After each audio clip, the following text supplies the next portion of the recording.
Hey, rock stars. I am here again with another lovely lady who is going to support us in being rock stars with our self-care. This is Tracie Root, and she is an awesome coach. I have been friends with her for quite a while now, and I'm excited to have her here with you and to share this tip on upping our self-care on a daily basis. So Tracie, welcome. Hi, how you doing? Yeah. So tell us a little bit about you and then we'll get going. Yeah, hi everyone. So my name's Tracie and I live in Santa Cruz. I am a speaker and a coach and a community builder. And most of all, I am a mom of two kids. My oldest is 14 and my youngest will be 12 on Sunday. And it's funny, Kelly, we were talking earlier about your son being 4. I remember those days, right? So one of the things when we're talking about moms and self-care is we're all in different seasons and it has to all look different for all of us. So I love this topic. It's one of my absolute favorite things to help people with. Yeah. Yeah. Thank you so much. Yeah. I think as moms, we have a tendency, at least in the early days, to be very super focused on our kids and what our kids need. And we kind of lose ourselves in that role, and we kind of forget who we are besides a mom, right? Exactly. And what our needs are, because we still have needs, and if we're not meeting them, then they are most likely not getting met, because it all starts with us, right? Right. So please share with us what tool you have to support us in moving more towards giving ourselves that time and energy to do self-care. Yeah. I'd love to start with just a really quick story on how I figured this out Oh, okay. because, you know, my story to where I am now started a long time ago when my kids were 1.5 and 4. My first husband passed away from cancer. Oh, And I didn't know that. yeah, I know. Well, you know, it's hard to get to all pieces of every story Yeah. in conversations, right? So, you know, I was working full time. I was learning how to raise babies and and having babies while he was going through all his treatments and ultimately passed away back in 2010. And it took me a little while, as that's how grief goes. Any of you who've lost loved ones, you know that it's a journey. Absolutely. And once I figured out that, once I was able to kind of come out from that fog and say, you know what, these kids are going to need more from me and I'm the only one here. Yeah. So what can I do that's different? And that's when I started to focus on the fact that if I took better care of myself, I would be a better mom. I Yeah. would be able to have more energy. I would be able to be more present when we are together, less short-tempered, less impatient. Because I was very, you know, there's a lot of survival mode back then. Yeah. And there's a lot of survival mode right now for a lot of people because of the pandemic. So true. So that was when I said, okay, I'm going to start taking care of myself. What can I do? And I started with what I saw in the mirror. And I went on a health journey and I lost 55 pounds that year. Wow. The weight loss is great, but what it really gave me was the ability to realize that if I take care of myself, I can be better for them. Yeah. And that was my number one priority, was to be a better, more present, more energetic, you know, fun mom. Like I wanted to be able to go do stuff on the weekends and not put them in front of the TV because I was so exhausted Yeah. in our only free time together during the week because I was working full time, right? So that was a huge shift to realize the whole oxygen mask first reality is Yeah. super true. So the other thing that I learned that was 8.5 years ago. And the other thing that I've learned since then is how to continue on that self-prioritization for others. And what I do with that, and it's not a tool of mine, it's a tool I use though, which is guided meditation. Okay. 5 minutes, right? We can all find 5 minutes, even if it's in the bathroom with the door shut, Yeah. right? Or hiding in the closet. right? We can find 5 minutes. And I use an app called Headspace. There's other apps out there. There's other things. There's YouTube's. There's a million things. But I love Headspace because I love the accent of the guy who created it. He's Australian and he's super sexy. Yeah. Of course, he was also a monk. So like, I don't know if it's okay to say he's super sexy, but anyway. Why not? But it's great because I can't do it. I can't.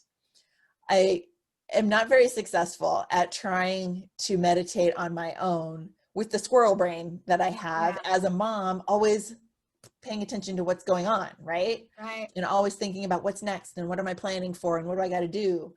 So the guiding really helps me because the philosophy of that's okay if your brain drifts off, just come on back. It's okay if that thought passes by, just come on back. And it's very supportive and very, and when I'm able to do that, especially in the morning to start off my day, maybe 5 minutes of that and maybe 5 minutes of just like scribble journaling, whatever comes to mind, it allows me to start off my day way more centered. And therefore I can be more present and I can be more the person I want to be for the people around me and not always kind of fighting the what I think I should be. So good. Yeah. Those shoulds can definitely weigh you down. You know, we say don't should yourself, which can sound a little funny, but it's so true. When we do that to ourselves, there's just no good outcome from it. Yeah. I love that. I've heard you talk about that app before. And now that I've heard it several times, I'm definitely going to check it out. Yeah, it's really great. You know, the reason why I love this one, and maybe the other ones have kind of, they're, you know, over time, they all kind of end up being similar. But, you know, you could do like a pack of 10 or 30 and do like a series. You can do like a one-off 2 minutes if that's all you have. I use it, especially I've been using it. I used to use it just to listen to like ambient music for sleeping.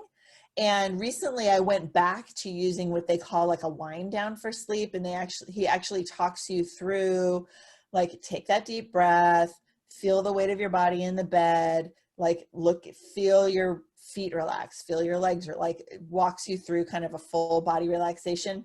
I've been doing that this week and I know I haven't gotten all the way through. Like I'm out. Yeah. And been sleeping so much better. So it's been really great. Yeah, and sleep is definitely the top thing, right, of self-care. Right. Absolutely. And something that as moms we tend to not necessarily give ourselves enough of, right? I know my